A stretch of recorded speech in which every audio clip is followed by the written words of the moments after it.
রমজানের এত ফজিলত আল্লাহ দিয়েছেন, কারণ কিয়ামতের ময়দান যখন শুরু হয়ে যাবে তখন কবর থেকে মানুষগুলো যখন উঠবে, এক একজনের এক এক কন্ডিশন, এক এক পরিস্থিতি থাকবে, কিন্তু তিন শ্রেণীর লোকের সাথে যখন কিয়ামতের ময়দানে উঠবে, তিন শ্রেণীর লোকের সাথে ফেরেশতারা মুসাফা করে করে এদেরকে কিয়ামতের ময়দানে উত্তোলন করবে। একটু জবান খুলে বলে সুবহানাল্লাহ।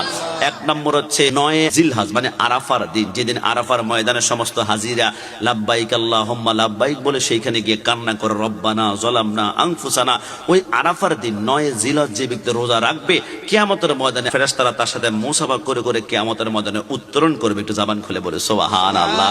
2 নম্বর হচ্ছে হুকুকুল ওয়ালিদাইন, যেই সন্তান আব্বা আম্মার হক সঠিকভাবে আদায় করবে, গাদ্দারি করবে না, বেয়াদবি করবে না। আমার আল্লাহ বলে সব সহ্য করা যায়, কিন্তু আব্বা আম্মার সাথে জিহ্বা নাড়ানো আমি আল্লাহ বরদাস্ত করতে পারি না। ফালা তাকুল্লাহুমা উফি ওয়ালা তানহারহুমা, তোমার কোনো আচরণে আব্বা আম্মা জবান দিয়ে যদি একবার উফ শব্দ বের হয়ে যায়, জিন্দেগির আমল বরবাদ। আর নামাজ হচ্ছে জান্নাতের তালা খোলার চাবি, নামাজ হচ্ছে জান্নাতের তালা খোলার চাবি, আর গোটা জান্নাতটাই হচ্ছে মায়ের কদম তলে। একটু জবান খুলে বলে সুবহানাল্লাহ।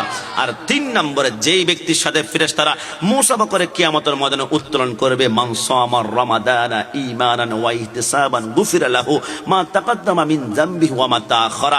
3 নম্বরে যেই ব্যক্তির সাথে ফেরেশতারা মুসাফা করে কিয়ামতের ময়দানে উত্তোলন করবে, ওই ব্যক্তি হচ্ছে সায়েম, রোজাদার। তবে এই রোজাদার দুনিয়ার কোনো মানুষকে খুশি করার জন্য রোজাদার নয়। বাংলাদেশে অনেক রোজাদার আছে, আমি মানুষকে দেখাবো, ঘরের দরজা বন্ধ করে খানা টানা খেয়ে টিস্যুটা হাতের মধ্যে নিয়ে কত সুন্দর করে ঠোঁট মুছেছে, মনে হয় 3 দিন পর্যন্ত খায় না, ঠোঁট শুকিয়ে আছে।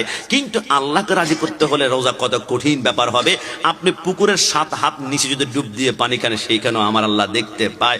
ইন্নাল্লাহা আলিমুম বিযাতিস সুদূর, পৃথিবীর কোন কান আছে কি করবেন সব। যদি আল্লাহকে রাজি করতে চান তাহলে রোজাটা আমরা সঠিকভাবে আদায় করব। এবং রমজান রোজার মধ্যখানে অনেকে আবার নামাজ আমরা গ্যাপ দিয়ে পেলে, মনে রাখবেন যদি নামাজ না পড়ে রোজা রাখেন আপনার রোজা আদায় হবে। আদায় মানে আল্লাহর নির্দেশ মানা হবে, কিন্তু আদায় এক জিনিস, কবুল হচ্ছে ভিন্ন জিনিস। যদি রোজা আল্লাহর দরবারে কবুল করাতে দেন তাহলে নামাজ আপনাকে আদায় করতে হবে। নামাজ যদি আদায় না করেন তাহলে রোজা আদায় হবে কিন্তু রোজা কবুল হওয়ার সম্ভাবনা খুবই কম পর্যায়ে চলে যাবে।